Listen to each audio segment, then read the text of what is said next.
TNKR Media. So tell us your news, David. Well, I'm opening a restaurant. You know Woo! that. Yeah. Yeah. I go into these things so completely insecure. Like I'm sure of myself, but then doubt myself. And it's always like this, like back and forth. You run the gamut of emotions. It's like getting married. Like opening a restaurant is such a massive commitment. It might even be bigger than getting married.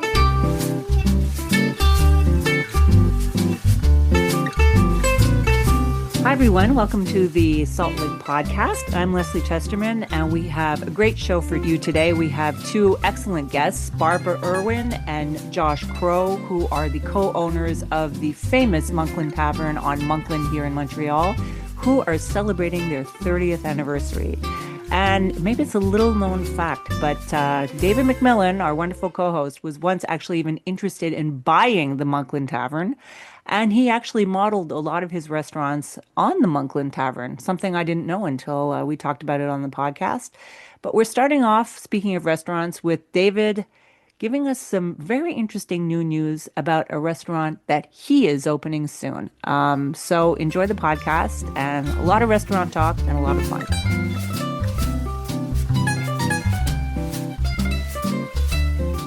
Hi, David. Hi, Leslie. Wonderful to see you. Welcome back from Europe. It's a rainy day today. Did you have a nice time in Europe? I had a very interesting time in Europe. I either ate very well or very badly in France. This is As goes these days there. Yeah, we talked about this on some podcasts, but boy, it really is the truth. But actually, the best food I had was in Spain, in San Sebastian. So there you go. And the best service, I had wonderful old Spanish waiters, young Spanish waiters. So I just want to go to Spain next and spend more time there because, but I don't speak Spanish. So, sometimes we don't travel to the places where we don't speak the language. So, yeah, anyway. Yeah, So today, San Sebastian seems to be the capital gastronomy of the earth right now, kind of yeah. in the European realm, at least. Yeah, and I didn't go to any Michelin-starred restaurants there. I went to a lot of pincho bars, and it's also less expensive than France. So, no, we should talk about that one day. We should do a I like podcast Spanish wines a from lot San too. I'm a big Sebastian. fan of that natural Spanish wines. The lighter handed ones are very beautiful. I had some really nice wines there too. I totally agree. So, but today we're going to talk about some very interesting news that you have, and then we've got some fun guests on from the Monkland Tavern because they're celebrating, I believe, their 30th anniversary. Yeah, and I'm curious to find out. So that's the 30th anniversary of, let's say, Josh Crowe, Barbara Irwin, Stephen Leslie, Bo, and those guys. They were a group they founded 30 years ago, but I can't wait to find out how old exactly the tavern is, though, Yeah. because they took over that tavern 30 years ago, but it was a very old tavern when they took it over. So I think we're going to find that out too. I think it'll be super interesting. And I love those people. And that is such a hot spot for Montrealers. And for years, I just wouldn't even go because they didn't take reservations and I couldn't get in. Well, they made NDG, they made that street. Like, God, I'd never set foot on Monkland until they opened. And then I was like, what is this beautiful village, Monkland Village? Yeah, it's really changed. And but another thing that's really interesting is that you have some big news. The cat is officially out of the bag. I knew about this for a while because David told me for a while, and it was like, will I do it? Will I not do it? And so tell us your news, David. Well, I'm opening a restaurant. You know Woo! that. Yeah. Yeah. I've been bouncing ideas off you, and because I'm always like, I go into these things so completely insecure. Like I'm sure of myself, but then doubt myself, and it's always like this, like back and forth struggle. Then do I want to do this? Am I too old? Am I going to hate doing this once I do it? You run the gamut of emotions and question yourself. And then, of course, I have a farm with a huge vineyard. And yeah, so, I'm It's like basically getting married. Like opening a restaurant is such a massive commitment. It might even be bigger than getting married, because it's not like you can open a restaurant and then just walk away a year later and say, it didn't really work for me, especially if you're David McMillan, honestly. I mean, you opening a restaurant is big news because you've had I'm not kissing your ass, but I'm saying you've had a lot of success opening restaurants. So I think a lot of Well, people will follow maybe you. maybe this will be my great undoing. You know, Don't say that. I've seen these, that, you know, I've seen these stories unfold like a movie, right? Chef comes back and fails miserably, out Yeah. of Oh, touch. Nobody likes yes. tomato soup. He was wrong. Influencers win.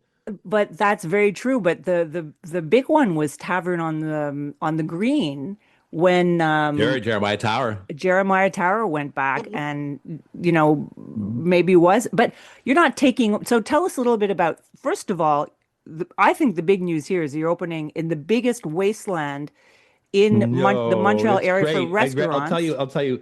People have that. People have that. People say that, right? You know, oh, there's nothing in the West Island. The thing is, you know what there is in West Island is beautiful homes and Yeah. families, and and you know, when I was trying to, you know, seduce my partner, I have a 50-50 partner, Derek Damon. I have a couple of other partners, Mark and Mark, who basically general manage and run accounting and back of the house. But my main partner in this is Derek Damon. One of, you know, first of all, in my opinion, one of the greatest chefs to ever have cooked in Canada. Um, a great guy. We have the same aesthetic in food. I like his food. I think he's a better cook than me by far. And I'm just thrilled to have him as my partner on this. His wife has been helping out a lot too. Frankie Damon has been helping out with a lot of graphic design and social media. There's very acute sense of style and current and this and that. So she's great to bounce things off and she gets things done. She's a powerhouse. But when I started seducing Derek about, I was like, listen, he was like, what? The West Island? Are you high? And I was like, no, like, come, I need to just, let's spend half an hour, like an hour in the car. And I'm just going to show you a bunch of things. And, you know, and he was like, all right. You know, he came begrudgingly to meet me. So I showed him the space, and the space was, good God, it was jukebox burgers. It looked like Happy Days in there. You know, there's 57 Chevys on the wall. There's a jukebox, records, hockey, Montreal Canadiens, banners. You Okay, know, it's wait, but fine. tell us where the space is. So it's the westernmost space in the Marché de l'Ouest. It's not in the market, you know, the central market or the outdoor vegetable fruit market. It's a freestanding. It's not a freestanding building, but it's the end of the mall. It's got its own space there, right, with a terrace and lots of parking. It's got a little drive-through window that I'm fantasizing about what I Okay, can lots of do there. parking, very important. Lots You of know, parking. Derek said the first time, you know, he's like, you know what's great about this place? I go, Parking. what? He goes, parking. And every time we meet, we just go, isn't that nice? I go, what do you mean? Well, parking, Yeah. right? Yeah. And it always comes back to that, just parking, you know, within, you know, feet of the door to the restaurant. Right. It's kind of neat. So, you know, when I brought Derek there, you know, I said, well, this is the space. And then imagine it like this. I'm not going to spill the beans on what it's going to look like, but, you know, I just said, imagine this space done this way. And he goes, I totally see it. I go, perfect. And I think I can do it on, you know, on budget, inexpensive. The kitchen's amazing. It's huge. There's so much equipment. We've never had, you know, in my career, or Derek's career. I don't know. Derek's probably worked in really nice kitchens in England or London, or maybe very small ones, but whatever. I've never had a kitchen this big with this much walk-in, you know, walk-in freezer, two walk-ins, just so much firepower on the line, just wonderful, you know, lots of space to work and lots of storage. It's just a dream, really. Anyway, we said, let's take a walk, you know, so we walk into the Marché and right away there's amazing Cavallaro, there's an amazing bagel shop, there Yannick cheese is there, Chickenu rotisserie chickens is there. We can make some killer sandwich. Keep on walking. There's a great Première Moisson that, you know, it's not a retail outlet. It's a true bakery. You know, they have multiple thousands of square feet in the back there. So they do actually produce, you know, baked goods, bread and cakes at 24/7, which is great, you know, to have, you know, it's 60 seconds walking away from your restaurant. Right. Like having a restaurant in Marché Atwater, right? Which is always the dream as well. And then there's a great butcher at the Marché, and there's a couple of great bakeries. There's one old Italian baker at the end, which I think is just gorgeous. Like, he just does the beautiful old Italian pastries, the big lemon chiffons, and the fruit bands, and all kinds of beautiful fruit tarts. And it's just very stimulating. We'd have great conversations with him about, hey, do you think you could bring us a giant lemon chiffon every day at 11:30? And he's like, yeah, I'll get a trolley with wheels on it. I'll just wheel it over. And those relationships all of a sudden are so stimulating for me, because I totally, in today's age of extremely high payroll and things, we have to find ways and clever ways to work together with purveyors that are near us. So Yannick has a huge cheese inventory, feet from this restaurant. So logic dictates that I build a relationship with him, and we work together. And logic dictates that we work a little bit with Première Moisson. I also want to work with my friend Furley out in Hudson, that want to begin delivering bread a little bit more east, because Hudson is a limited market for them. And I love the guy, and his bread is great. That's actually a tradition in Parisian bistros, that they would never, for instance, make their own desserts. They'd buy it from the local pastry shop. Well, of course, but let the pâtissier do pastry. That's fine. I have an ice cream machine there, and so we'll make a little bit of ice cream. One or two desserts that we like to do, like chef's desserts, cook what we call dessert de cuisinier, cooks desserts. We'll do a little bit of that. But it's a big room. It's a big room, and I haven't done a big room in a long time. How many seats when you say big room? Well, I think I could do 160, but I'm not going to. I think we'll do 40 for a long time. 40 for at least 3 weeks till we nail 40, and then we'll move it up to 60, and then we'll move it up to 80, and then when the team is when I feel that the team is gelling, when the team is satisfactory, we'll do a little bit more and more, right? But I'm also of the age, and Derek is as well, that there need be no traumatic services anymore. I need a traumatic service. I don't, just to be clear, right? So I'm not putting myself in any kind of urgent situation to do volume right away, like a non-restaurateur would. And just basically open the door and do 250 the first night and just suffer a real gong show. Right. And then everybody says, I still wake up at 55 years old with thinking about that time when I was 32, that it was just, there's a whole bunch of traumatic services in my hard drive, and I'd love to wipe them out. I just don't want to create any more. I think the reason for me that I started off by saying where you opened it up, the West Island, is that as a restaurant critic, I always wanted to find restaurants in the West Island. And because I wrote for the Montreal Gazette, we had a big West Island readership, and I constantly received letters of, please tell us where to eat in the West Island. So after I did kind of the 5 restaurants in the West Island that were kind of the most fine dining, because that was my beat, I didn't have any restaurants in the West Island. And so I think that has always been an untapped population of people who don't necessarily want to drive into the city to go out for dinner. I mean, if I lived in the West Island, I don't think, if I lived in Dorval, or let's say, somewhere let's say as far as Hudson, I'm not driving to the plateau to go to dinner. Well, people do, that's the thing. In the West, there's a lot of West Islanders and people from Hudson that drive out to the city on Saturday nights that love that. They do love it, but the drive back, or brutal, traffic on the 20 or the 40 now, and then you have to watch very much your alcohol intake, so you can't really have any wine, to be brutally honest. Like, I think one glass of wine might even be too much these days to drive. So I get that. Yeah. So I think it's been a captive audience waiting for a good restaurant. And actually, over the years that I've known you, David, we've always talked about this, because you're from the West Island. And, you've always kind of said, and I've noticed on some of the social media posts that you've done, you said promises kept. So did that mean that you always promised to open a restaurant in the West Island? I always said at the end of my career that I'd open a restaurant in the West Island. I've always said it. I said it 30 years ago. I said it 20 years ago. Yeah.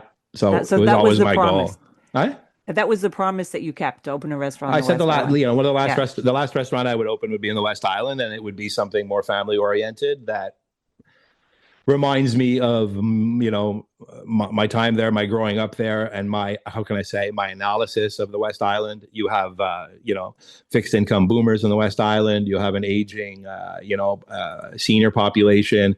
You have middle class, low income. You have High income. you have high income, you have Yeah. wealthy, also Yeah. wealthy ethnic demographics. There's a Yeah. wealthy Lebanese, wealthy Italian, wealthy Greek, Yeah. wealthy More Indian. francophones? Right? More francophones. I mean, West More and Island more was always francophones seen coming as out there English. just because, Yeah. they love family, community center, soccer. It's a good place to raise a family. It's a nice place. And they've been Green spaces. underserved, or they've been served actually, but by big chains. Yeah. So you'll see the Keg does very, very well there. I think Lucille's is out there. I like Lucille's. They're good. My friends of mine, they do a great job. There's a Milestones there. See, I'll go after that. I'll go after that. I'll rob them. Scores. Yeah. No, but there's places like Scores. But then you have to look at 40 West is a cool restaurant. Does very well at lunch and at dinner. But higher end, I think, is quite expensive. And It is Maiko's expensive. Sushi is like, honestly, like it's shocking how big it is, how good it is, and this is like by Montreal restaurant standards, Maiko prints money. Maiko's a big restaurant that does big numbers, like way bigger numbers than anyone does downtown. Let's say, as chef-owned restaurants aren't even come close to the numbers that they do there.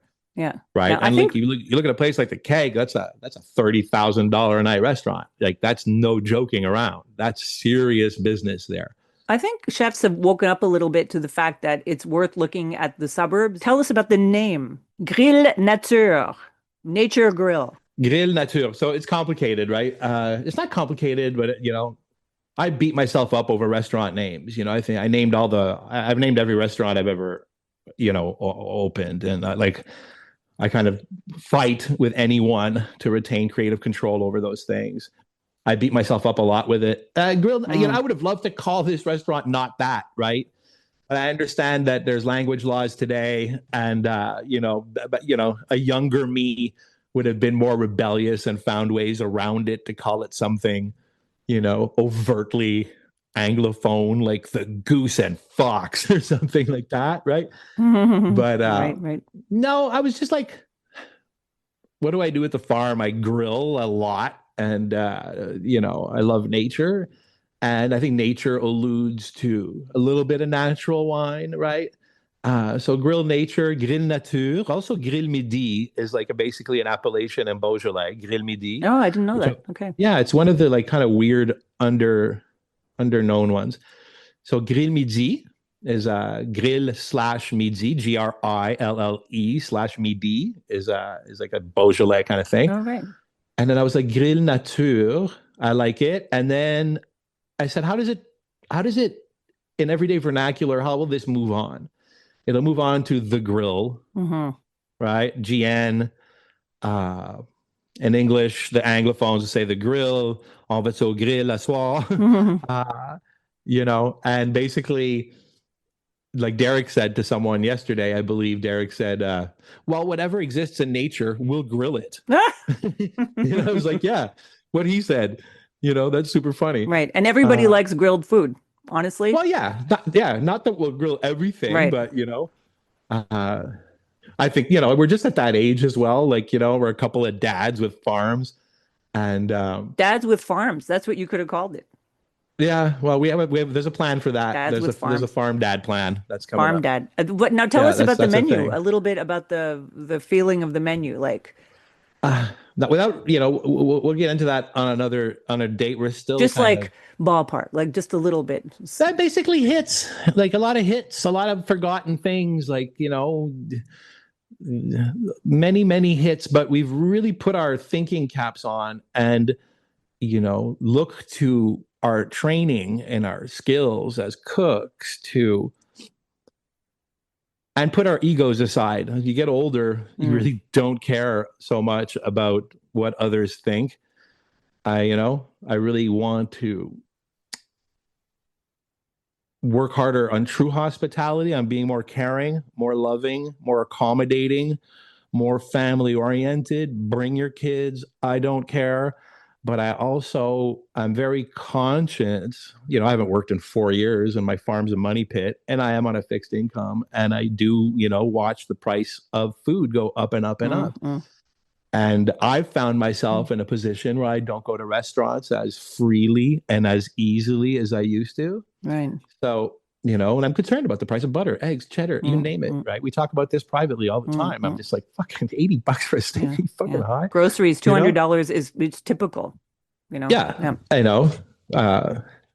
So, I want to use my skills and go back to like I was telling Dan before the podcast started, like the other day, I just took a bunch of tomatoes out of the garden, peeled them, seeded them, and made a cream of tomato soup in my Vitamix. And I was sitting there eating it with not even, with a piece of toasted sourdough. And I was saying the worst thing about this soup is the sourdough bread that I made on the side. I wish I'd made just like a slice of white bread, right? And I was like eating the cream of tomato soup, and I was going, well, what's better than this right now? Right. This is a good soup. Right. What's wrong with me? Well, maybe less so in January, though. That's always the challenge here, is to make sure things taste good all year long.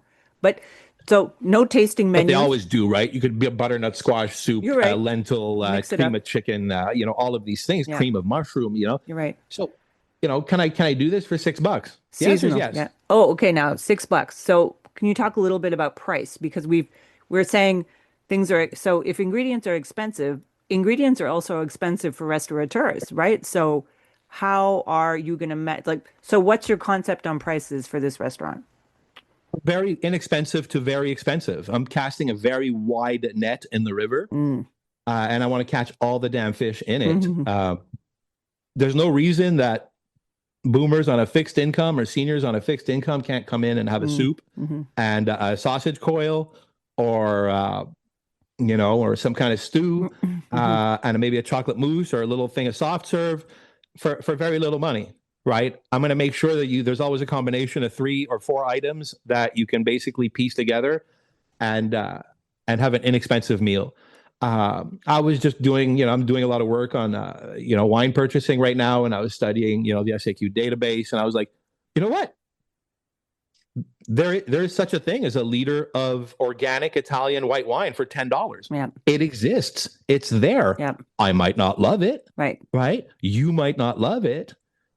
But I grew up going to restaurants where my dad would order the house wine and it came in a carafe. My dad loved the house wine. How all of a sudden did we become so precious that everything needs to be like, est-ce que c'est nature? Well, okay, but David, to be honest, you were one of the restaurateurs who endorsed that, who liked that. And I think we all did. But I've reversed course in my career. Listen, I'm not going to stop. No. All those wines will still be there. My favorite wines will be there. But I will also purchase wine in a way that, like, I put myself in the shoes of my neighbors in the West Island that are soccer dads that might work at Merck Frost, that care very little about wine. And, there'll be wine for you. And I find it very hard right now to actually write this West Island list without a little bit of California, because there's a moratorium on those products. Right. So, I've had to like dig a little deeper to find some mono varietal Cabernet. Maybe there'll be some Canadian wine for sure. Italian and Spanish, but there will be, the natural organic wines that I love. But there will be, hits, like classics, your Chablis, your Sancerre, your things like that. Les points de repère, the comfort zone of people. I'm not there to teach anybody anything. I'm there to listen and to serve the people what they want. I think the opening 3 weeks will be very instrumental about listening to the people, understanding that clientele, maybe a couple of rewrites. And then hopefully we'll get to a sweet spot and be able to service that community properly at all price points. But you know what this reminds me a little bit of, for anybody who's of a certain age, is that I remember when you opened Rosalie, Rosalie was a very interesting restaurant. For people who don't know, it was on Mountain. Correct. Well, I always get Mountain and Crescent mixed up. And early 2000s. And that menu, if I look back on it, I think I probably have a copy in my file somewhere, was a little bit like that too. It was kind of bistro food. And it was like, what do you think? Is it any way comparable for people who are fans of Rosalie? I think different a little bit. I think Rosalie was French, and I still had quite like an ego on me or something like that. And Rosalie, the room was just terrible, right? There was a designer Yeah. disaster. I think that the Noisy. designer blew the tables, blew the sound engineering of the room, blew the chairs. I'll always blame Rosalie on. It's like basically the last time I ever worked with a designer. Interesting. As of that day, I said, you know what? No, never again. It was a I can do beautiful this room, myself. but it was an I can do- extremely noisy room. Yeah, but if you're a designer, you should, be aware of these things. Isn't it your job? Isn't it your job to try the chair and the table before you order them to make sure the elevation is right? The chairs were weird. I remember that. They were terrible. It was just a disaster, and I blame the design firm that took care of it. And my biggest stress about that restaurant was that from day one. I said the acoustics are terrible, the chair is terrible, the tables are terrible, the table bases, if you step on them, you can flip the whole dinner off onto the ground. I think everything about it was a disaster, a designer's nightmare from beginning to end. And that was the.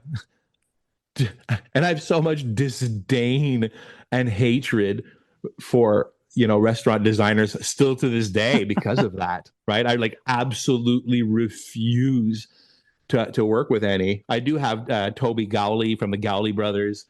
Not I'm not paying him a dime, but he's a friend, and I bounce ideas off him, and he's very kind to say, maybe you should do this, and I go, okay, yeah, so that stuff. But once again, I'm building this one out of my head, and then always saying, Derek, do you like it? Derek, do you like it? Derek, do you like it? So yeah, wow. We'll see. Well, I think it's very exciting. But what's the planned opening date? I don't know, November-ish, and also you're looking for staff. So if anybody's listening, go to the Instagram page or Grill Nature.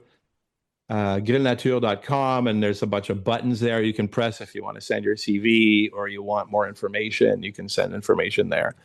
And we're looking for kitchen staff, dining room staff, days. And you know what?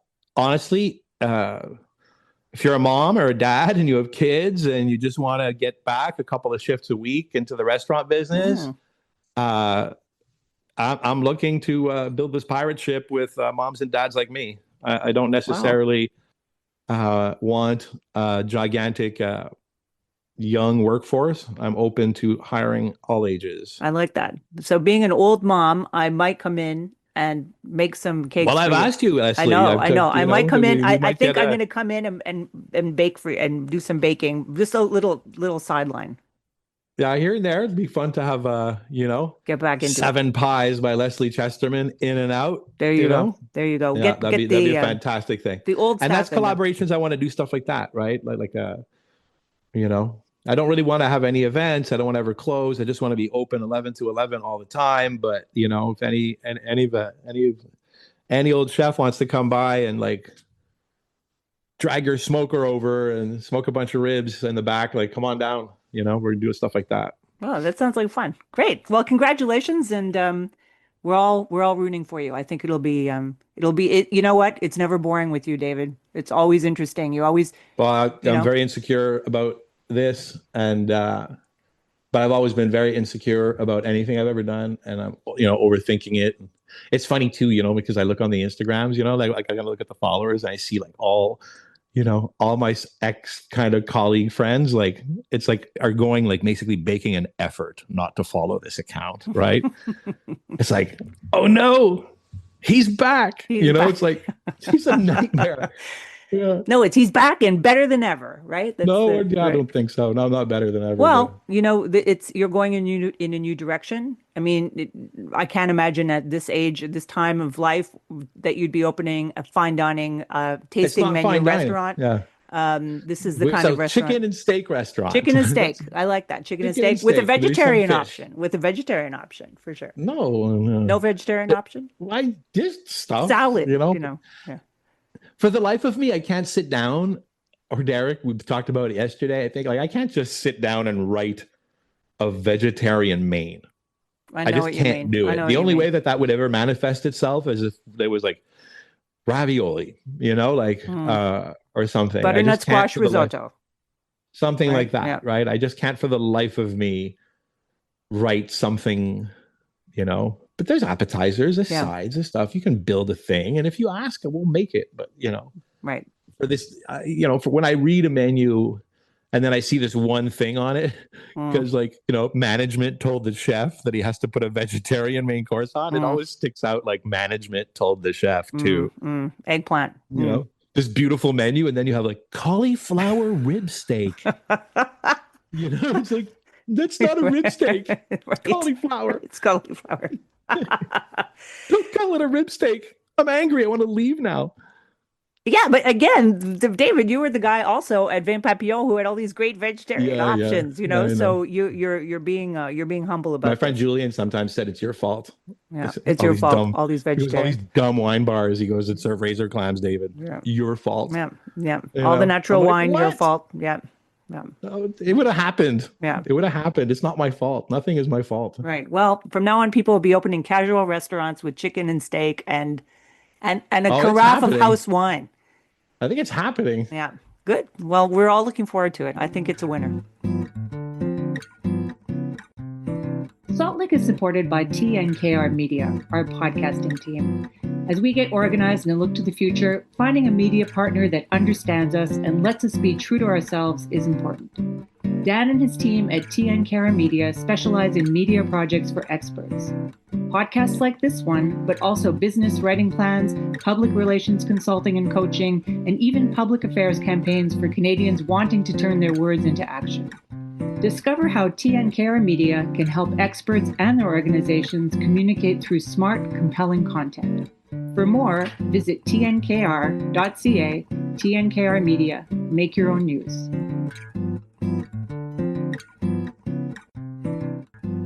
So today we have on Barbara Irwin. Oh. And Josh Crowe. 30-year anniversary. Hi, Barbara and Josh. Have you eaten there, Leslie? Have you destroyed them in the newspaper? Is this going to be awkward for me? I reviewed them twice, and actually, I have to tell. Well, they'll know. But thank you, David, for opening with the. Thank you, Barbara and Josh, for being here today. Despite the but the last time I reviewed them, a terrible thing happened, and I'm going to be totally honest, which is that the server did not tell me that they were daily specials. So all I had in front of me was the menu, and in the review, I'm like, why are they always serving these, standard dishes? And then later on, I found out that there was a whole blackboard of daily specials Yeah, that they're nobody really good told at the me daily about. specials. Yeah, but I didn't know that time, so that So was you my big slammed them a criticism. little bit? Well, a little bit, but I mean, but I didn't. That was kind of. I don't know if the server's still there, but it was a little. He should have told me they were daily specials. But I apologize to the. But I've always loved Muglin Tavern. It's just that it's. I feel it's a real neighborhood place. So maybe you guys can tell us about how it got started and how things are going today, and about your 30th. Hi, you guys. Ooh. All right. I'm going to put on my cool glasses too. Look, buddy, I think I'm the same ones as you, know? Nice. I like that. Well, congratulations, you guys, on your 30th. But we want to know all about how you got here, because for a restaurant, 30 years is a definite milestone, more so than ever. There's how many restaurants in Montreal? Even if you look at some of the long-standing restaurants, they've either sold or closed. Magnon's, Moishe's sold, et cetera, et cetera. But so give us the lowdown on how you guys have been successful for so long. Well, it all started with Stephen Leslie. So Stephen Leslie, who's now at Taverne on the Square, he was brought in by the Claremont group. I don't know if any of you remember the Claremont. I do. It was on Sherbrooke. Yeah, exactly. So it was a bunch of people from there, 9, in fact, 9 people. I worked there the first day we opened, and I only bought in like 8 months in when Rachel left and moved to California. But we were so touched by the community that came right away. We were busy right away. Everybody was so kind and wonderful, and have remained that way throughout the years. I don't know, like Stephen and Don and Boris left and they opened Tavern on the Square. And then recently, Josh and I just bought Monkland Tavern from them. What was there when you got there? What was there before it was always just It was a a real tavern? tavern. I believe the name was Union Palace Tavern Wow, that's a because we good kept name. receiving Love that name mail so from there. much. Yeah, I know. That's what we were saying. No women allowed? Was it a male? No women. Wow. There was one bathroom. Oh, wow. And all the windows that, I don't know if you've been there recently, but on the side there's frosted windows. Those windows actually existed, but they were closed right up to the top so that nobody could see in, because apparently Doug Harvey and everybody were in there having lots of beer in the afternoon. Oh, Well, wow. I've never been to an all men's tavern. Like, what goes on in there? Do you think there's like kissing? A lot of hand holding and kissing. For Yeah. real. Like, I have no interest in going to a tavern with only men. Unless Well, they talk about how much they hate their wives, Yeah. I guess. That's it. Exactly. Those bitches. so how yeah, old was the yeah. Union Palace Tavern though? So when you guys took over the tavern, how long had that tavern been there? I was told, this is what I was told, that our tavern sign when we took over the tavern was 60 years old. So I'm assuming about 60 years. Wow, that's amazing. So 60 plus 30, that's Yeah. cool. Close to a 100 thing. Yeah, Yeah. amazing. So it was gutted and remodeled and opened as a restaurant and a hit from day one. Yeah. If Oh. I have to be honest, I mean, we've obviously had our ups and downs, as everyone does. What's cool is back in those days, if you remember, Barb, the food that Stephen was cooking at the early inception of Tavern on the Square, during that period of time and place in Montreal, you have to think, if you look at this, the landscape around, it was, Leslie, you'll remember, Yes, I it was do. still Les Halles, La Mère Yeah. Michel, Le Shaker. Paris. Yeah. You know, like it was very old, staid French food. You know, this is pre even sushi. Yeah, If you and think about it, Italian. there was no It was old. So I would say it was old Le French food, Piemontais. old Italian food, and Szechuan food. Piment Rouge Yeah, was huge. and then all of yeah. a sudden, Stephen's doing butternut squash ravioli. I remember there was calamari with anchovy aioli. There was the vegetarian tower with black bean salsa and parsley sauce, right? Which I loved eating. I knew you were going to say that, Dave. I know, but it drives him crazy when I talk about it, because I always say, when are you bringing that back? Can you get Josh to make me a vegetarian tower? And he just laughs, because I know he hates it, and I'm sure I know you don't want to do it, but I always thought at that time, right, that dish was really, really, really good and very different in Montreal. Right? Did it was sell? very cool. Yeah. People still It ask did. for it today, 30 years Wow. later. People are like, And it was a "Remember that thing you tower? had?" Yeah, it was layered vegetables like eggplant and roasted peppers. And then there was, what was the cheese in the middle? Zucchini, Goat goat cheese. cheese. Of course. Yeah. Of course it was goat And cheese. then there was like a little vinaigrette kind of Yeah. black beans. And then basically the first guy in Montreal to put green juice Wow. on a plate, right? So it was really beautiful, stunning, fresh, vegetarian. And Alfred Portale presentation, Mhm. well, Steve-O was a massive Portale fan back then, right? Yeah. For people who don't know, Alfred Portale, his name, what was it? What was his restaurant? Gotham Bar and Grill in New York. And he was the king of the towers of vegetables and food, and the tower presentation was all his. Yeah. But there was always kind of Italian and French. But I mean, French or American. I mean, if you describe the food there. Yeah, I think so. Like Steve was picked from a lot of different cultures to create his menu. I would say more French and Italian if I had to pick. Dave, can I And ask you? cocktails. Yeah, exactly. Lots of We had cocktails, a lot of cocktails. Yeah. lots of martinis, which you would never see on a menu today. Right. Dave, I wanted to ask you something. Didn't you help with the first menu? Yeah, actually, I not that I helped with it. It was already written, but back in those days, like I didn't know Steve even, right? But I'd done some work. I was working at the Gourmand in Pointe Claire Village. I was working with this teacher at the elementary school in Pointe Claire Village that used to write our beautiful table d'hôtes once a week and on really nice paper. And then she'd print them and then she'd put them on a background paper and then in a plastic sleeve. But they'd basically given us a menu. My friend Sylvie had rewritten it. We'd put it over like red and blue paper. I think it was kind of cute. I think it was brunch, lunch, or something. I forget. And I delivered them, right? And even as I was, doing that menu, I remember going there and being like, "Wow, this place is so cool," like, and yeah, that was kind of my first introduction. It was basically printing without a printer back in those days. Honestly, You're it's so weird to say. photocopying? We're What were you we're photocopying? photocopying and doing things by hand then. And then they were plasticized. We have them still. Wow. Yeah. Really, the blue and It's red one? orangey. It's No orangey, I way. think. We did, I think, a second version, and then you guys figured it out without me at that point. Yeah, yeah, that's funny. I still love on the bottom of that menu. I think it says like, "Please no pipes or Yeah. cigars" or something like that. Like there was a smoking section. Yeah. It was crazy. It's nuts. I remember people smoking in restaurants, which still I blows do my too. Oh my mind. God. Right? Half my reviews, there were smoking sections in restaurants. I remember L'Express at the Disgusting. back. Everybody was smoking, Yeah. I Part of found the night. photos last night of I was looking through photos actually till 3 a.m. this morning at old staff. And Dave, I found a couple of you sitting at our bar. Oh No, you're no. fine. Sitting at our bar and there's people smoking right beside you. Oh, right, right. Wow. But the bar was always a big deal at your restaurant. No, it was Yeah. always I remember the first time I went in, when we talk about cocktails today, the young kids don't understand that really there was no cocktail scene in Montreal until quite recently. I mean, even well, Taverne. Yeah, that's the period. first Moncton, place I yeah. think I heard a cocktail shaker or I saw people drinking cocktails. I remember there was even a blue cocktail. There were people drinking cocktails at the bar. And it felt like a different restaurant in a very French city. It felt like like I said, American, or it felt like a very Anglo restaurant in a very French city. And it just everything about it felt different.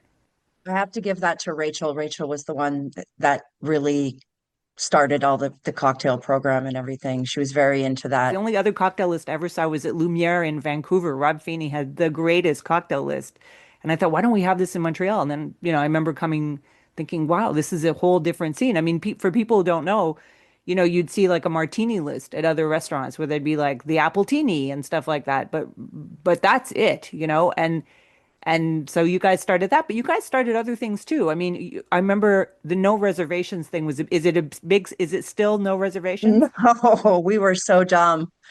It was Why? great What at the happened? beginning. It was great at the beginning, Okay. but then you got to a point where it's like, why would you do that? You have no idea how many people you're going to be serving. You might be completely dead.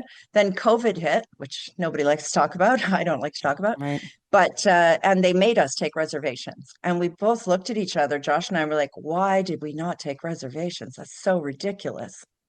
Yeah, because you'd show up there, and if you couldn't get a table, you had to turn around and go back. Exactly. It was so hard to get. It was so popular. It's still, that. So now you take reservations. Good to know. But Yes. tell us about COVID. You're saying COVID was so hard. How did you guys handle COVID? Like, what happened for you? We shut down. Like Barb and I only really took 2 weeks off during that entire time. During that 2 weeks, we were talking to each other almost every day. What are we going to do? What are we going to do? And we started off like small, just the two of us in the restaurant.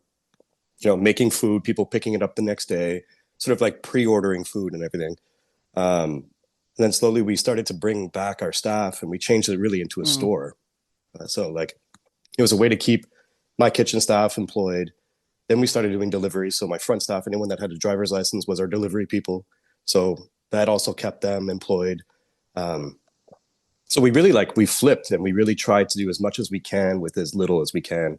And it really, the community, more than anything, we're so appreciative that we stayed open and that we were able to do something for them. So Like people were coming out in droves to get our stuff, and it was fantastic. I remember thinking you guys did an amazing job during COVID, and I was kind of like super jealous. They said that during COVID, some of the restaurants that did the best were restaurants that were neighborhood restaurants that were supported by the community, whereas downtown restaurants that didn't really have any neighborhood people were hurting the most. So anybody who took advantage, Laurence also really took advantage of that. People who had their community around them really did well. Well, I don't want to say did well, but survived. Let's put it that way. Yeah. I don't think anyone did yeah. well. I think It was everyone survival, survived, yeah. that time. Survival. Yeah, it was total survival. I remember listening to you with Terry DeMonte on the morning show right after COVID. I think it was Monday morning after they closed all the restaurants.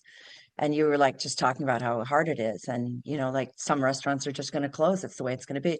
And I remember as I was listening to you, I started getting text messages from clients. They were buying gift cards. Oh, I right. received $10,000 in gift cards in 3 days. It was How insane. great. How How great. I was touched. I couldn't believe it. Yeah, yeah. Well, in those days it was important to any way you could help anybody. And I'm so happy we talked about it because if it made a difference. So thank you for letting me know, Yeah, it did make a huge difference. So Josh, Yeah. when did you arrive in this? I want to hear about where you worked before, and then how you basically took over. And when you take over from a chef like Steve, it's like baby steps. But then, when now it's your kitchen, you're the owner, and it's your cooking, and we know now that is the way, right? So there was this Steve and Leslie era, then your era. Let's talk about before. Where were you before there? Let's end that with a little bit of Canadian. Your work. You're with local, purveyors and Yeah, for sure. So I'm originally from Ottawa, and let's all face it. About 15 years ago, there wasn't really a restaurant scene There in absolutely Ottawa wasn't. at I all. agree with that totally. So yeah, it's today, now, there's yeah. starting to be some Yeah. things there. Yeah, but I always look to Montreal. Growing up in Ottawa, we're not far away. So I always look to Montreal as kind of like the food mecca, for Canada. And I think it really was and still is. I think it's still very relevant to say that today. I feel like we kind of go back and forth between, is Montreal influencing New York or is New York influencing Montreal? I feel like we keep going back and forth this way. But we still have obviously our own, local flavor, which is completely different than anything that you'll find anywhere in the world. But yeah, then I moved to Montreal and I worked on the plateau. Being an Anglophone that didn't speak a word of French, I thought it would be a lot of fun to work in some French restaurants and really live that sort of plateau life. So I worked at Carissima, that's no longer there. Aquaterra, also no longer there. I worked at Chez Truffert on Laurier, which also unfortunately is defunct. the Black Widow. Yeah, well, it's kind of scary actually. And I worked at Pistou, All right. Which was No longer also there. a famous. Is it still there? No No longer longer there. No, it's Chez Victoire now. It's Chez Right, Victoire now. right. Yeah. But yeah, I wanted to put in my time in all these French restaurants and do my part and kind of feel out the city. And it was after that closing of Pistou that I was looking for a job, and one of my customers, a regular, took me to Taverne on the Square and introduced me to Steve. Just having dinner one night with this customer, and Steve had maybe a whole 5-minute conversation with me because he was in the juice. And he was like, "Oh, come back tomorrow." And fair enough. I came back the next day and started at Taverne on the Square. And Steve and we always got along really well. He saw What's not to get along with? He's great. Prince among men. Yeah, he's fantastic, and he saw something in me, and we worked really close together, and he put a lot of confidence in me and kind of like let me do the things that I wanted to do and explore the avenues that I wanted to in food. And I've been there now for 15 years plus, something like that. And it's taking over from another established chef like Steve and his menu. I was able to do his food, obviously, but I never felt like it was fair for me to be doing his food, So slowly started doing my own stuff. And you don't change a restaurant overnight. No, it's very difficult. You'll offend your regulars. And, So, did you offend any regulars? Do you have any stories? Yeah, big time. Not meaning to offend them, but basically to sort of like introduce myself to them as, I'm the chef here. This is my food. It's a different way of thinking. It's a little bit, it's a little bit younger. It's a little bit more modernized. All these things that you were mentioning before, like vegetarian towers, were not really, my cup of tea. No, I didn't want to do that. I didn't want to do salmon tartare anymore. I really started with like working on sourcing and focusing on finding really good local, and sustainable ingredients and looking at farming practices and basically just trying to be more ethical, I guess, when it comes to approaching my food. So with the help of like, Barb, supporting me this entire time, she really pushed for these things and really believed in me. And so. Sorry, but with that comes the issue of price. Yeah.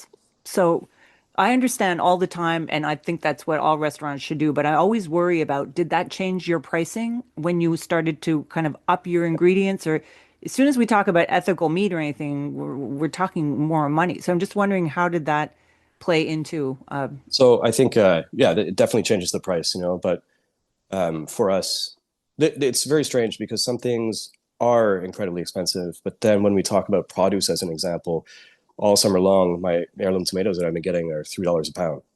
And that's almost cheaper than I can find in any other supplier, So, and it's coming from Les Said, so 45 minutes away from the restaurant, right, and completely organic. So, things, some things are higher, some things are lower, and I think the really important thing is when you start using these sort of premium ingredients, you have to be able to treat them and cook them and transform them in an artful way almost, like you can't just throw, a steak and fries and charge more money for it on a plate. It has to be, you still have to make your red wine sauce. You still have to make stocks, you still have to do all these, like this old technique that kind of justifies the means in the end, that's why our pasta program, as an example, at the Taverne right now, everything is 100% handmade. The only time a motor ever touches our pasta is when we make the dough, because we have to make such large quantities.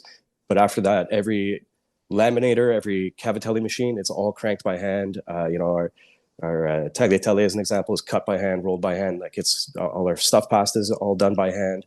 So yeah, like that definitely changes the price point. Wow. But I think that customers understand and see the quality and see the difference, in 100%. And that's what you want from your neighborhood. The result is worth it, right? Is to get like homemade noodles and homemade sauce is not the greatest thing in the world. Like, it's kind of taking the idea of what a neighborhood restaurant is in Italy. You walk down the street and you're getting known as food and all that stuff. It really like.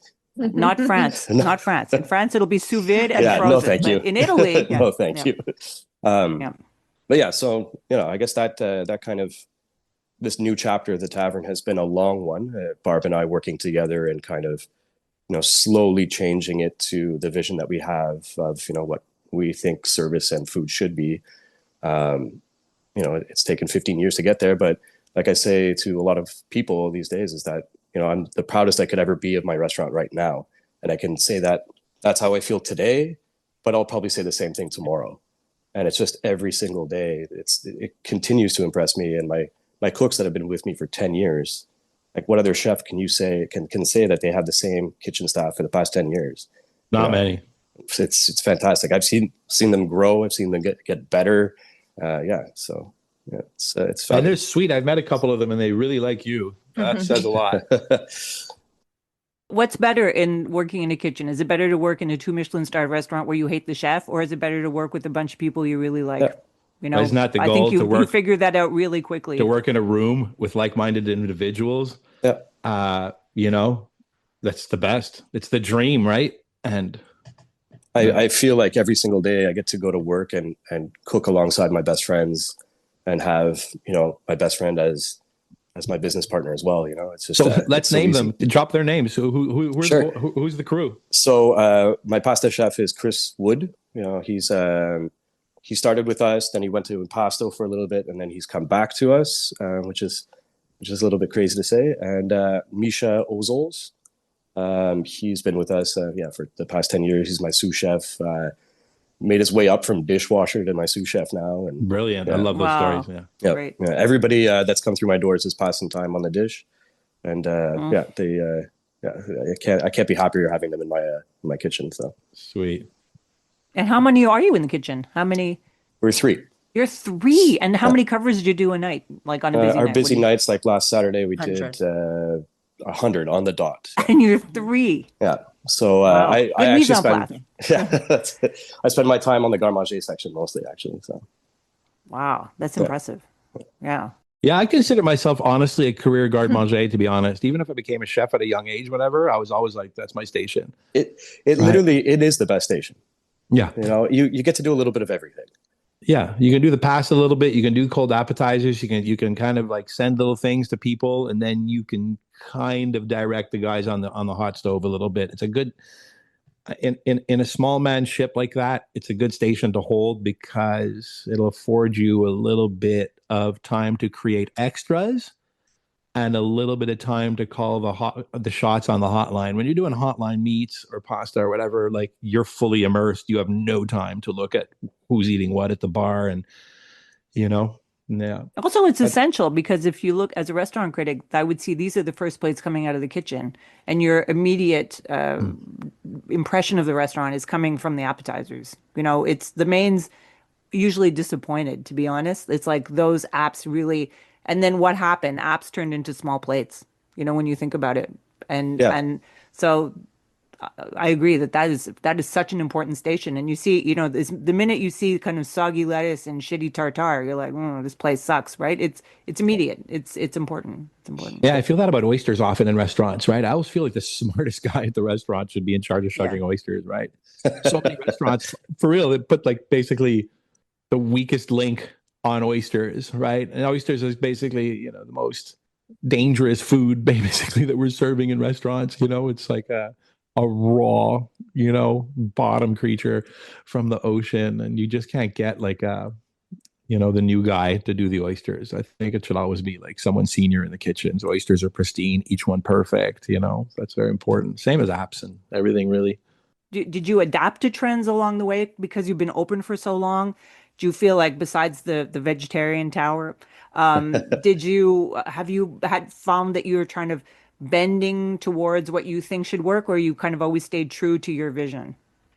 I've always really tried to stay true to my vision. I don't really like trendy food. Things like avocado toast really don't interest me at all. I think like the strongest thing is, being influenced really by farmers and people like Dave, like it's always a pleasure when I get to go out to his farm and see what he's up to.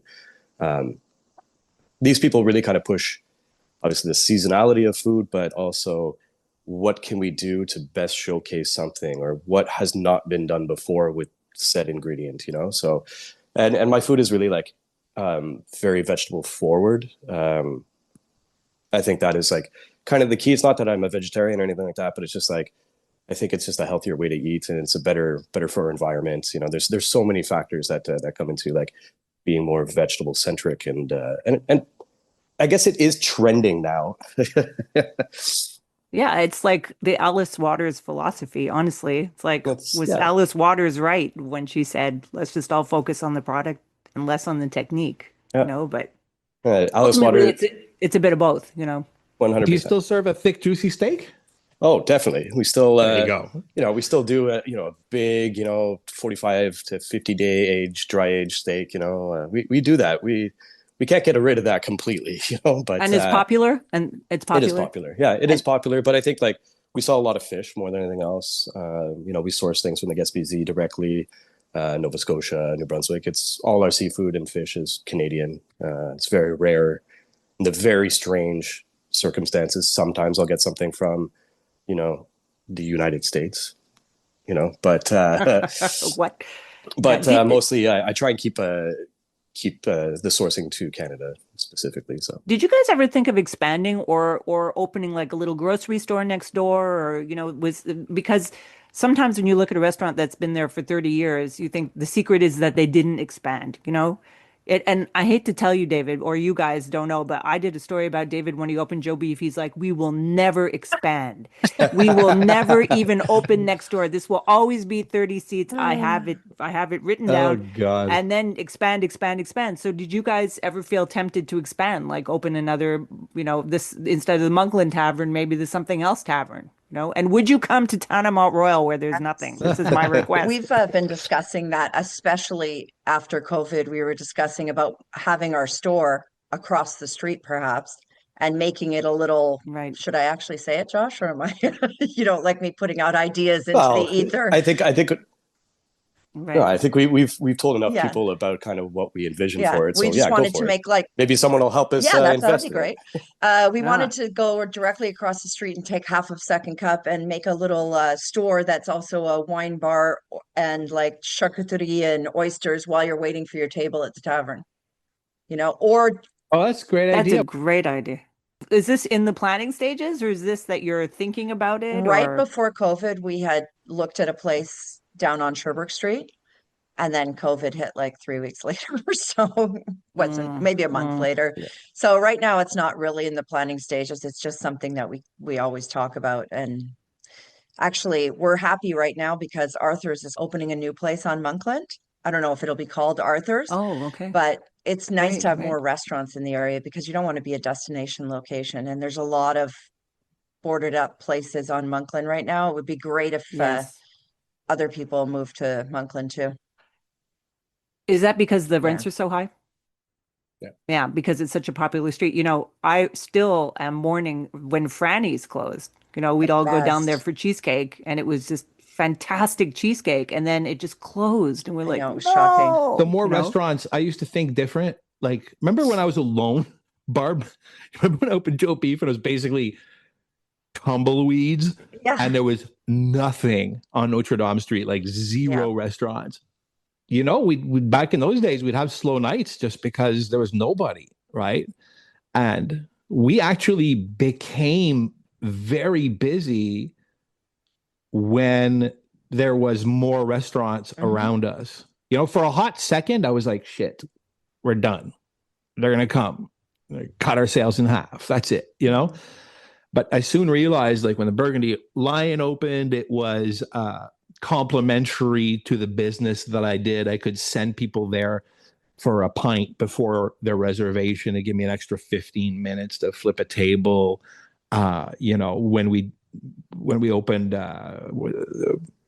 Liverpool, that was I was competing against myself. I thought that's a bad idea, but it was complimentary. And then the more restaurants opened, I was just like, people can just come down here now and park their car and have all this choice. And then right? decide. And yeah. And when September opened a wine bar, 4 spaces away from my wine bar, I was like, what the, But then I was like, wow, I'm busier. And now people are going to September, crushing a bottle, and then going to Papillon, crushing a bottle, and vice versa. So this creates a destination place where people can bar hop, which is very, European, very Spanish almost. It's all benefit. It all works out. The more the merrier, to be honest. I agree. Actually, there's a parallel to be made between Joe Beef and Monkland Tavern, is that you guys both set up on streets that were not known as hip streets or restaurant streets, and both those restaurants kind of made those streets. I don't think there's any argument, David, that the whole Joe Beef empire really brought Notre Dame to life, or to that life, and then you guys at Monkland Tavern did the same thing. And you opening a restaurant in the Marché de l'Ouest, you could revive the Marché de l'Ouest. I mean, a restaurant can really change a neighborhood. They say like an SAQ can change a neighborhood, but a popular restaurant, if there's a Starbucks across the street from your restaurant, you did something right. And Joe Beef was a little bit of my personal answer to my longing and wanting to own the tavern. Barb knows I've been verbal many times that I wanted that restaurant over the years. I've had an opportunity a couple of times to buy shares in either one or the other, depending on which partner decided to leave or whatever. It never worked out. The timing never worked out. But I think, setting up Joe Beef was like a little bit I remember back in the day, my homage to, 4th Street in Maine that both at that time Fred and I loved very much, but it was also kind of like, we're going to have our own little Monkland Tavern in Notre Dame Street, So that was kind of very inspired by that restaurant, Don't forget, for a long time, the chalkboard or the famous paper roll. Do you still do the paper roll? No, we have a chalkboard. That makes You me have a laugh. chalkboard, but for years it was the brown paper roll, right? Yeah. Am I crazy to say No. that? Yeah. I remember that. Yep. And I always thought, like, I want to have a paper roll, but it's like, whatever. You have an incredible memory. For the things that I like, Yeah, for the things that moved me. I remember just not being, when I was a young cook, I felt stuck in Montreal often, because I traveled. I'd worked in Vancouver Island. I'd worked in Europe, and then I don't know, just because of family and stuff, I felt stuck in Montreal often. And I often felt, there's this thing where sometimes an Anglophone feels like a foreigner in Montreal. I hate to say that. People go, "Oh my God, absolutely. roll your eyes." I agree with you totally. Yeah. It's like when I go to Maine, I'm always like, I feel more comfortable here. When I go to South Florida, I feel more comfortable there. So when I'm in the West Island, I feel more comfortable in Point Claire Village. I never felt comfortable in, living downtown, living on the plateau, I always feel like the only Anglo at the coffee shop, and it was always for me to sit at the bar at Monkland Tavern and, to have a bunch of Anglos around me and to be served by Barb and to talk to Steve-O and Boris and John Bloom, let's not forget, was my famous buddy there for a long time. And getting to know Josh, it was just like, I feel at home here. This is, and this isn't a slight on, French Canada at all in any way, shape, or form. I also feel very comfortable at home at L'Express. But for me to go to the Monkland Tavern, it was like me going to Algonquin and my favorite lobster restaurant. It was like kind of a special occasion and a happy place. Mm-hmm. I don't know. I'm sure a lot of people feel that way about your restaurant, though. No, you guys? You must have a lot of regulars. Heavily beloved. Crazy. Yeah, we have so many regulars. We're so grateful for that too. We have people that they didn't have kids when they started coming to us, and now their kids have kids and they all come to see us. It's really, really touching. We're really surrounded by a great community. I remember Lenny Leiter telling me at Moishes that it was a double-edged sword. As great as it is to have regulars, they start to feel that they own the place. Well, they do want the salmon tartare. They still call for it, but yeah, right. That's not going to happen. That's not going to.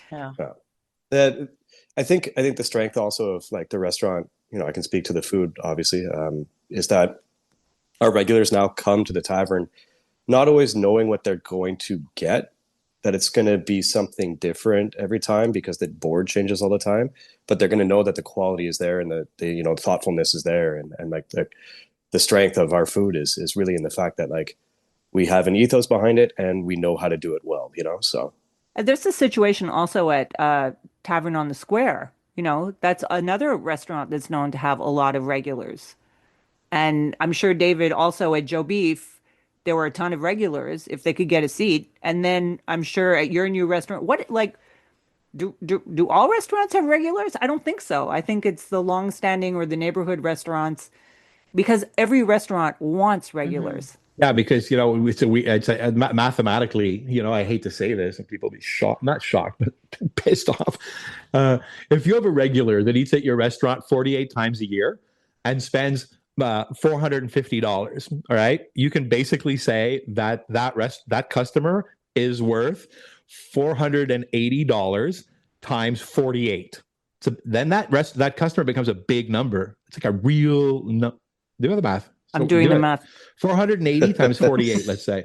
Okay, here we go. $23,000. Wow. But I'm serious. Wow. This is a legit thing. I would never have thought of that.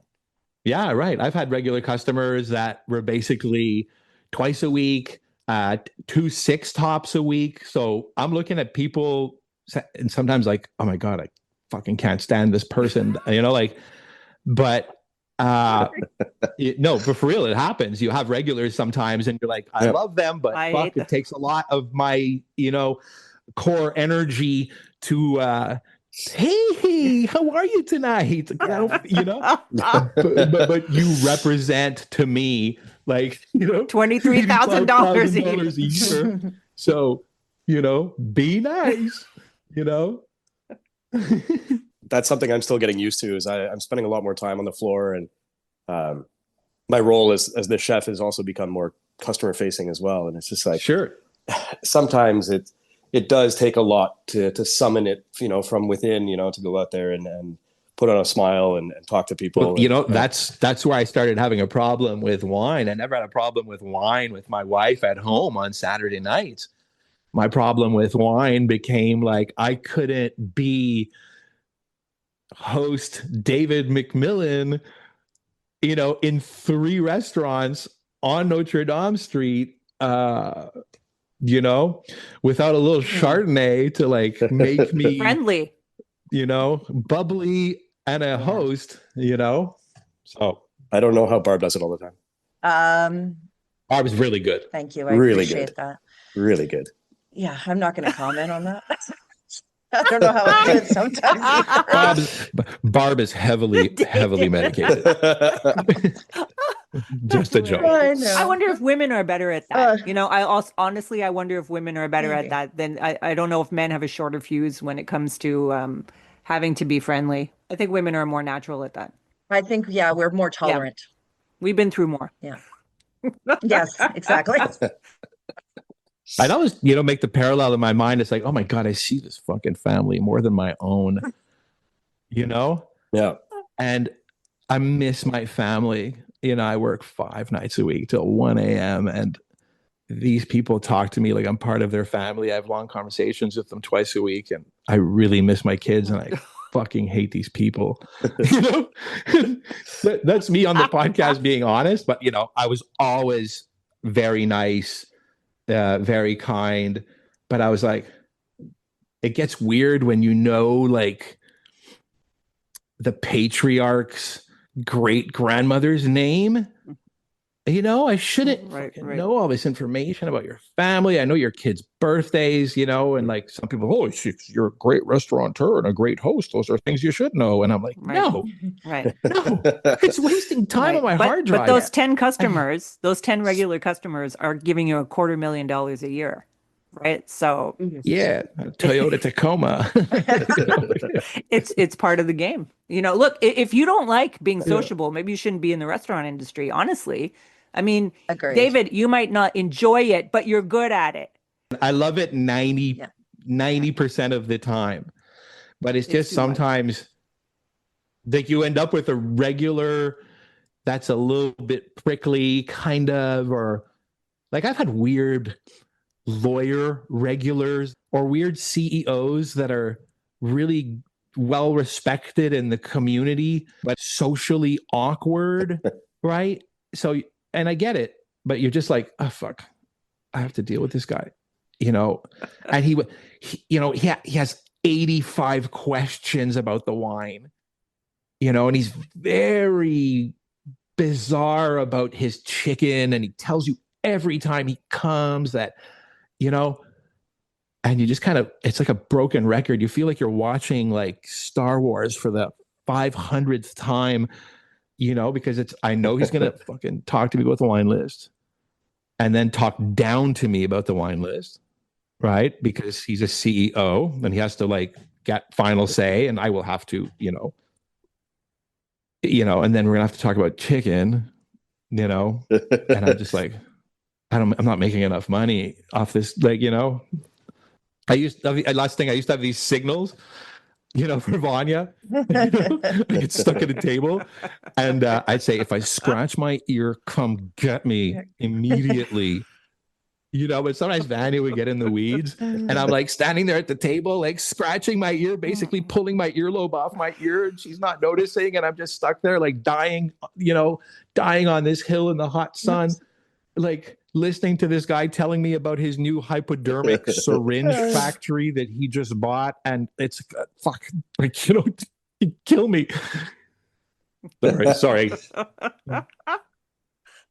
But David, I know what you mean, because I once went to dinner with a big lawyer foodie. I took him out on a restaurant review, and I always tried to be low key on restaurant reviews and not ask too many questions. And then he started asking questions.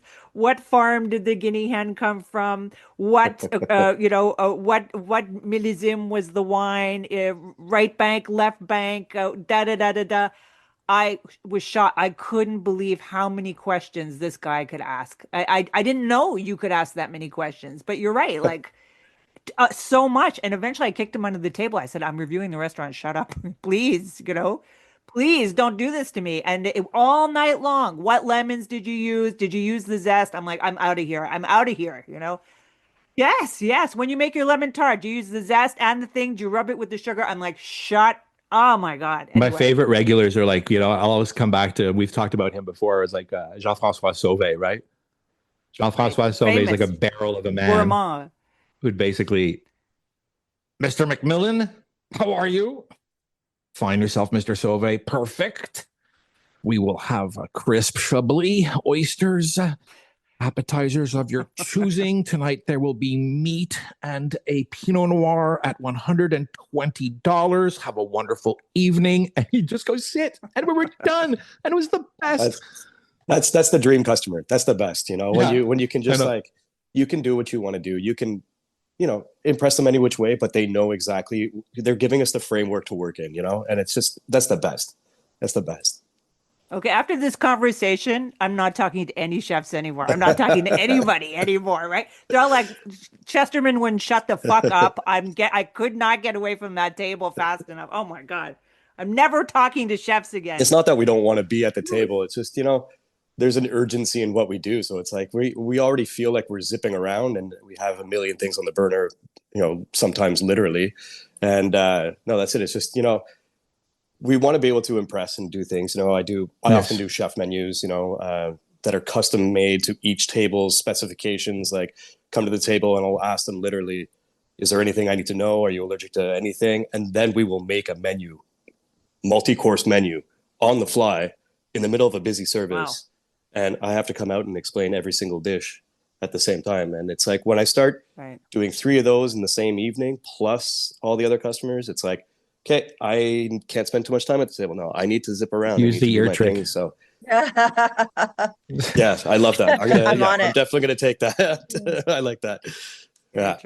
Well, the worst also are, I have to say, of all the things that are terrible, I could never get over how many people want to tell you what Michelin-starred restaurant they'd been to and tell you in long, drawn-out details about every course at the French Laundry and that is really, to me, like, come on. I think people want to share. Maybe maybe their friends don't want to hear about it anymore. I don't know. Or that they've met another foodie, like foodies unite. Yeah. And that is something that will never end. The long Michelin star restaurant description. Thank you very much. Overall, it's why we do this. We're just pointing out the 2%, but Yes. 98% of my, interactions with guests, like, were always like lovely. I always loved it. Yeah. And that's like one of the reasons I actually want to go back to the business. And one of the reasons that I actually want to lean into new hospitality. When you call it new hospitality, I want to push a little bit further even. So yeah, I apologize for going down the negative hole for a second, but I know that Barb and Josh love what they do, and they're a beloved 30-year-old restaurant because of the love that they put into and the customer service to the food and service and so on. You guys wouldn't be there that long if you weren't great and friendly. Yeah. And no, I actually I love it very much. And sometimes I'm at home in the morning and I'm like, oh, this is just hard, And then I get there and you're talking to the people you work with who are incredible, your business partner, then the clients, and you're like, oh, you know what? That wasn't so bad. That was all right. There's not enough human interaction anymore. Everybody's on their phone. Kids are on their computers. Actually, the restaurant is one of the last places we can go and people can go to talk to other people. That's it. It's a vestige of like humanity almost, It's like what Barb and I, like, our philosophy really is, like, we feel like every single night, all these people, I say this all the time, but it's like we're hosting a dinner party every single night. We're hosting people in our home every single night. And I think that's what good hospitality is. I think that's the paramount of what everyone should be trying to do in this industry. And we love it. We generally love it. Josh and I always go, like, during COVID, everybody's like, oh, you did really nice with this. And then we just looked at each other and we were like, if you're going to do something, don't do it shit. So that's kind of our philosophy since then. If you're going to do it, just do it well and give it your all. Try as hard as you can. Yeah, exactly. Well, congratulations 100%. To you guys. May there be 30 more years. I'll be 88. Oh, I won't be here. We look forward to new projects. It's amazing. I was like thrilled to. I was thinking, and I've been busy, and so Leslie's been busy too, and Dan, our producer, is like, you need a guest. It's like, I'm going to call them right away. And thanks so much for doing this, and it's been great to talk to you and catch up. And I'm going to make sure that when the farm is done, that I can get out to see you, and I hope you come and see me at this new thing. Yeah, so absolutely. For sure. Yeah, I'm excited to try Dave's new place. We all are. My God. Well, we'll That'll see. Be so much fun. Yeah. But now we know what if he starts scratching his ear when we're talking to him, and he's like, I saw that ear scratch. Yeah. I saw the ear scratch, Dave. Anyway, well, great to have you guys on. Thank you so much. Thank you so much. Thank you guys. We appreciate it. I appreciate you. Thanks for tuning in this week to the Salt Lake Podcast. You can learn more about our podcast on our Instagram at Salt Lake Podcast. And also, if you have any questions or comments, you can always contact us by email at saltlakepodcast@gmail.com. And if you have a minute, feel free to rate our podcast on any of our platforms. It really helps people find the podcast and gives us some feedback to know what we can change and do better. And that's all. So coming up soon will be my good friend Naomi Duguid, who will be talking about cookbooks. And but for now, have a good week and enjoy.